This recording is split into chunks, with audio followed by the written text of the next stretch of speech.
Baik pemirsa PJTV, terima kasih Anda masih di Talks Today. Kalau tadi kita sudah kedatangan seorang narasumber dari Unibi, saat ini kita kedatangan narasumber dari Universitas Aisyah Bandung. Beliau ini merupakan marketing, kerjasama, dan hukum, ya, yang kebetulan sudah hadir bersama saya saat ini. Beliau adalah Ibu Sarah Kusumah Bakti, S.Kep Nurse. Betul ya? Betul. Oke, mudah-mudahan saya tidak salah menyebutkan nama dan gelar ini ya. Karena agak salah sedikit, kalau gelar itu luar biasa. Baik, Bu Sarah, kita akan berbincang juga terkait dengan profil daripada Universitas Aisyah Bandung. Mungkin sebagai pembuka nih dari salah satu perguruan tinggi di Kota Bandung ya. Iya. Di Kota Bandung ini mungkin Ibu Sarah bisa menjelaskan kira-kira seperti apa sih secara umumnya universitas ini. Baik. Sebelum kita menjadi universitas atau kami menjadi Universitas Aisyah Bandung, awalnya ini nggak langsung jadi Unisa, tapi bertahap dari SPK, SPR, menjadi Akper atau Akademi Keperawatan, lalu berubah menjadi Akademi Kebidanan, dan di tahun 2012 berubah menjadi Sekolah Tinggi Ilmu Kesehatan. Nah, itu jurusannya baru ada kesehatan semua kan ya, seperti perawat, bidan. Nah, di tahun 2020 alhamdulillah kami bisa berubah menjadi Universitas Aisyah Bandung dengan adanya tambahan jurusan. Yang pertama ada perdagangan internasional, pariwisata, terus dan yang terakhir ada DKV atau desain komunikasi visual. Betul. Nah, terus visi kami yaitu sebagai kampus yang islami dan terkemuka di tatanan internasional di bidang iptek di tahun 2045 nanti. Nah, kami mempunyai visi yang emang memiliki berakhlakul karimah, berintegritas tinggi, dan profesional. Baik, itulah sekilas tentang pembuka ya dari perguruan tinggi Universitas Aisyah Bandung. Mungkin untuk memberikan informasi selanjutnya atau tambahan informasi, kita saksikan VT dari Universitas Aisyah Bandung berikut ini.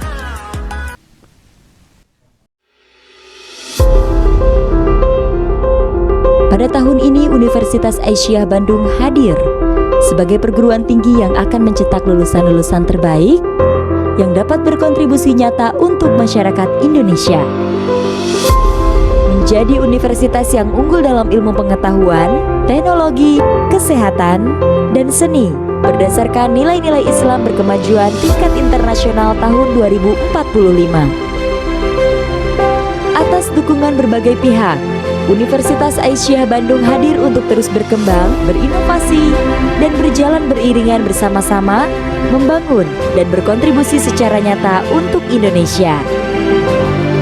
Sistem informasi manajemen perguruan tinggi yang telah terintegrasi menjadikan Universitas Aisyah Bandung siap berkompetisi menjadi kampus unggulan.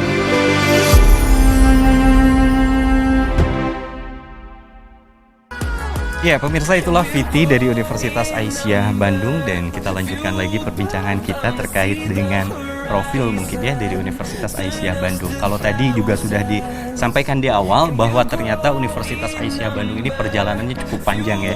Mulai dari SPK, SPR ya, lalu kemudian menjadi Akper, lalu kemudian menjadi Akademi Kebidanan ya atau Akbid, lalu kemudian Stikes sampai akhirnya menjadi Universitas Aisyah Bandung. Nah, berkaitan dengan istilah universitas tentunya memang harus ada beberapa fakultas atau mungkin juga prodi. Nah, mungkin bisa diceritakan juga nih kepada pemirsa semuanya, ada fakultas apa aja sih di Aisyah Bandung ini? Iya. Untuk di Aisyah ini sebenarnya sebelumnya terkenal dengan perawat dan bidannya yang profesional dan selalu menghasilkan perawat yang bidan yang emang jarang nganggur gitu. Selalu didatangin oleh beberapa rumah sakit untuk bekerja di tempat tersebut. Berarti diminta ya? Iya, kalau kami diminta, bukan kami bukan meminta. melamar? Bukan. Baik, ini luar biasa. Malah sampai saya kewalahan kemarin kejadian ada di salah satu rumah sakit di Bandung. Mereka ingin terus meminta dari lulusan kami, tapi semuanya sudah pada kerja. Jadi nggak bisa gitu. Belum pada lulus juga udah Iya, Minta udah ya? diciriin. Udah order gitu ya, udah pesen duluan ya. Betul. Oke. Luar biasanya kampus kami ini. Oke. Dan alhamdulillah untuk perawat dan bidannya selalu kan kalau semua kesehatan selalu ada ujiannya di akhir. Nggak cukup skripsi ya. Oke. Jadi di nanti tuh ada namanya ujian kompetisi, dan nggak semua kampus bisa lulus 100% semuanya. Karena kalau nggak lulus ini nanti nggak bisa kerja. Nah, alhamdulillah perawat bidan lulusan Aisyah tuh tiap tahun selalu mendapatkan peringkat terbaik si Jawa Barat. Oke. Peringkat terbaik itu selalu itu tiap tahun, mau itu bidan dan perawatnya. Oke. Nah, di sini kami ingin membuka gitu inovasi baru di kan kami ini dari Muhammadiyah gitu. Oke. Ingin membuat hal baru, prestasi baru gitu. Kan awalnya ada S1 keperawatan. Nah, S1 keperawatan ini ada D3 keperawatannya. Oke. Ada S1 keperawatan gak cuma bisa dari SMA. Mungkin ada teteh-teteh yang pengen dari D3 keperawatan, pengen lanjut ke S1 keperawatan, Oke. ada juga. Atau itu namanya kelas alih jenjang. Alih jenjang. Betul. Baik. Nah, setelah mereka lulus S1 keperawatan, mereka harus melanjutkan profesi nurse. Karena nggak cukup untuk bidang kesehatan untuk satu gelar saja. Oke, baik. Betul, semua apoteker, farmasi, perawat bidan semuanya nggak cukup. Oke. Nah, yang kedua ada bidan. Nah, untuk yang bidan, kami menghapuskan D3 kebidanan. Oke. Jadinya cuma ada S1 kebidanan. Karena kenapa? Di lapangan sekarang, di lapangan pekerjaan, di D3 kebidanan tuh kurang dicari. Dan mereka nggak bisa buka praktek lagi. Oke. Kami khawatir gitu untuk kelulusannya nanti mereka mau jadi apa. Mungkin ada yang ingin membuka BPM atau bidan praktek mandiri. Nah, itu hanya bisa sekarang S1 kebidanan. Oke. Nah, Udah nggak bisa lagi D3 ya? betul, Oke. jadinya S1 kebidanan aja. Nah, alhamdulillah baru juga membuka, kami kewalahan terhadap Oke. S1 kebidanan itu banyak banget yang Oke. daftarnya. Oke. Kapan baru dibukanya itu? Ini udah dibuka dari bulan Januari. Oke, baik. Iya. Oke. Nah, alhamdulillah udah banyak banget peminatnya. Lalu yang ketiga, nah ini program barunya. Oke. Prodi barunya pertama ada desain komunikasi visual. Nah, ini desain komunikasi visual ini kita menghasilkan seni-seni secara nilai-nilai Islam. Oke. Gitu. Sama seperti perawat dan bidannya. Jadi Oke. jurusannya itu kita nggak cuma merawat pasien secara medis, tapi ada nilai-nilai Islam di Oke, dalamnya. baik. Gitu. Jadi spiritualnya kami Oke. kaji gitu. Termasuk yang DKV, termasuk yang pariwisata. Oke. Kita bakal belajar tentang destinasi wisata bagaimana, terus makanan minuman yang halal, Ya. yang emang itu tuh menghasilkan tidak akan jauh gitu dari nilai-nilai Islam Nilai-nilai gitu. Islam. Dan yang terakhir ada Pokoknya pariwisatanya syariah lah ya. betul. Oke. Harus kayak gitu. Ini ciri khas dari Universitas Aisyah Bandung. Dan yang terakhir ada perdagangan internasional. Nah, ini cocok banget buat teman-teman yang suka berbisnis, Oke. yang suka nggak mau usahanya itu cuma di situ doang, tapi kita Oke. bakal belajar di skala internasional. Baik. Udah nggak nasional lagi. Oke. Nah, jadi di situ tuh bakal belajar tentang perdagangan impor dan ekspor Oke. internasional, bukan nasional lagi gitu. Berarti perdagangannya skopnya sudah luar negeri Betul, ya. udah Bagaimana luar kita negeri. mengekspor, lalu kemudian bagaimana juga kita mendatangkan produk-produk dari luar Betul negeri gitu ya. sekali. Pariwisata, perdagangan dan DKV itu S1. Itu S1 semua. S1 Iya, semua ya. Berarti mayoritas memang S1 ya. betul. Baik. Berikutnya adalah bagaimana dengan program-program unggulan yang dimiliki oleh Universitas Aisyah Bandung ini. Siap. Untuk program unggulannya pertama nih ada perawat. Itu ada namanya asuhan keperawatan muslimah. Asuhan keperawatan muslimah. Nah, Oke. biasanya kalau di rumah sakit itu ada cuman asuhan keperawatan. Oke. Kita tambah muslimahnya. Yang tadi saya ucapkan yang kita bakal mengkaji, kami akan mengkaji spiritualnya gimana, si pasien ini terhadap Tuhannya gimana gitu. Nanti dikasih terapi-terapi yang itu tuh benar-benar menerapkan nilai-nilai Islam di dalamnya gitu. Oke. Nah, alhamdulillah malah ada di salah satu rumah sakit swasta yang karena dia udah sekolah di sini atau kuliah di sini setelah lulus, dia mempunyai ilmu-ilmu baru terkait keislamannya Oke. gitu, diterapkan langsung kepada pasien-pasien dan itu berpengaruh besar atas kesembuhannya. Lalu yang kedua ada asuhan kebidanan muslimah. Oke. Nah, itu juga sama halnya kayak perawat tadi, cuman lebih ke ibu-ibu yang baru melahirkan gitu. Oke. Gimana caranya mempasrahkan gitu proses melahirkannya gitu. Yeah. Tapi itu ada tahapannya, tidak sesederhana Oke, itu. oke. Lalu yang ketiga ada wisata ramah muslimah gitu, atau makanan minuman halal. Lalu yang keempat ada mengadakan pameran seni yang Islami gimana gitu. Lalu yang terakhir perdagangan impor dan ekspor, yang itu termasuk program unggulan. Nah di kami ini ada namanya Baitul Arkom. Baitul Arkom ini merupakan pelatihan kepemimpinan terhadap mahasiswa. Jadi biar mahasiswa ini bisa belajar menjadi seorang pemimpin. Nah ini program khusus dari Muhammadiyahnya langsung gitu. Artinya kalau Baitul Arkom ini untuk semua jurusan mahasiswa, ya? Iya, ini untuk semua jurusan, khususnya lebih ke mahasiswa barunya. 3 hari itu bakal didatangkan pemateri yang luar biasa di orang-orang Muhammadiyah yang sudah berprestasi, yang menginspirasi, nah berbagi ilmu, nah di tempat ini. Mungkin gitu. bagian dari orientasi juga ini Betul ya, dan pengenalan sekali. kampus juga Betul mungkin ya. Betul sekali dari bagian itu. Disebutnya adalah Baitul Arkom. Betul. Nah ini mungkin yang menjadi bahan pertimbangan yang paling urgent atau krusial bagi siapapun yang akan menempuh jenjang perguruan tinggi terkait dengan biaya ini Bu. Biasanya menjadi persoalan yang paling krusial kan. Betul. Ya. Apakah pemilihan jurusan juga yang ada yang tadi disebutkan ya, ada perawat, bidan, pariwisata, perdagangan, lalu kemudian juga DKV, itu apakah berbeda-beda terkait dengan biayanya? Atau mungkin Ibu bisa menjelaskan secara umum? Saya jelaskan lagi sekalian dengan beasiswanya atau gimana? Mangga silakan. Nah ini terkait biayanya, yang jelas pasti berbeda. Karena kenapa? Kalau bidang kesehatan tuh kan selalu berhubungan dengan praktek di rumah sakit. Alat-alatnya yang nggak murah pastinya ya. Satu item tuh atau patung kayak gitu bisa harga ratusan juta gitu. Belum ke rumah sakitnya nanti dengan peralatan yang cukup mahal. Nah untuk perawat bidannya itu perawat biayanya sekitar 13 juta di semester awal. Lalu yang bidan itu sekitar 15 juta di semester awal. Lalu yang DKV dan program baru ini nih ya, DKV, perdagangan internasional, pariwisata semuanya sekitar 7 juta. Tapi harus diingat, ini adalah sudah include semua. Ini udah termasuk biaya praktek, biaya pembelajaran selama 6 bulan, biaya ujian, biaya pembangunan. Jadi ini udah semua. Kan kadang ada beberapa kampus yang menyebutkan ini murah, tapi di pertengahan ini ada biaya ini lagi. Nah, kampus kami tuh nggak mau kayak gitu. Jadi kampus kami mah dikasih tahu secara realnya. Nah ini loh Bu, ini segini biar ada persiapan dari orang tuanya. Nah tapi tenang aja, di kami itu ada beasiswa. Beasiswa tahfidz. Namanya beasiswa tahfidz. Ada macam-macam. Beasiswa tahfidz itu yang paling utama. Nah kalau beasiswa tahfidz ini jadi full biayanya ditanggung oleh kampus sampai lulus. Minimal hafal 15 juz gitu. 15 juz ya. Betul. Ini nggak usah ngeluarin biaya apapun lagi. Langsung aja gitu. Langsung aja kuliah aja. Belajar yang bener udah sampai lulus udah duduk manis aja, nggak usah mikirin biaya. Asal syaratnya hafal minimal 15 juz. Minimal 15 juz. Apalagi Anda yang hafal 30 juz. Masya Allah. Luar biasa. Udah itu tenang aja kuliah di kami nih. Mau biaya segimanapun gratis pokoknya. Itu yang pertama ya. Betul. Selain itu ada lagi? Ada lagi. Apa itu namanya? Nah untuk biaya yang lainnya, kami ini ada dari pemerintah. Ada dari, kan ini Muhammadiyah. Salah satu contohnya kemarin yang prodi baru, yang 3 prodi baru ini semuanya itu full biaya, maksudnya beasiswanya full dari kader Muhammadiyah. Mereka nggak usah ngeluarin biaya lagi. Tapi insya Allah setelah nanti masuk menjadi mahasiswa, untuk beasiswanya pasti akan banyak, bisa dari pemerintah, bisa dari Muhammadiyahnya. Nah itu tuh pemerintah itu masih luas ya kan, luas, nggak cuma dari wali kota, bisa dari Jawa Barat juga gitu. Baik.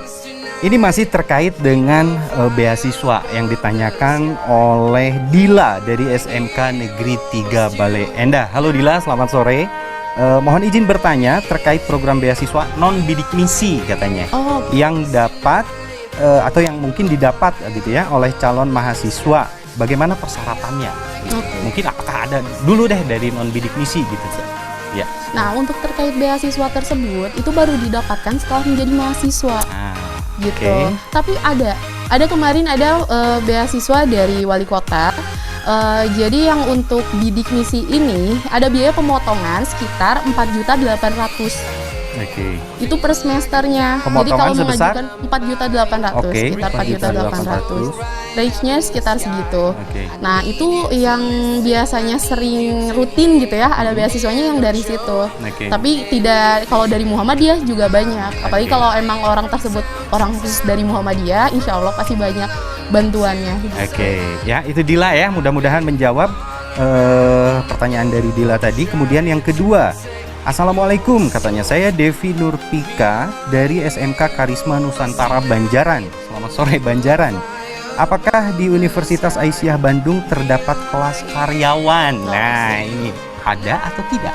Nah begini, untuk khusus kan karena prodi baru tuh baru ya, maksudnya prodi baru tuh baru ada di tahun kemarin, jadi belum bisa menghasilkan membuka kelas karyawan. Nah untuk yang ini dari SMA bukan? Dari SMK. Oh dari SMK, iya. Betul, dari SMK Karisma Nusantara. Nah sayangnya kan kalau untuk jurusan kesehatan tuh kan kalau kelas karyawan tuh identik dengan jamnya yang cukup singkat gitu kan. Nah untuk jurusan kesehatan tuh susah sekali untuk menjadwalkan atau memadatkan, itu nggak bisa karena waktu dari Senin sampai Jumat aja masih kurang. Saya kan dulu perawat juga ya. Selama masa kuliah tuh menurut saya Minggu juga dipakai untuk belajar karena full pembelajarannya bisa sampai malam. Jadi tapi kalau misalnya kelas karyawan itu disediakan hanya untuk lulusan D3 keperawatan atau D3 kebidanan yang mau melulus pengen di S1 gitu.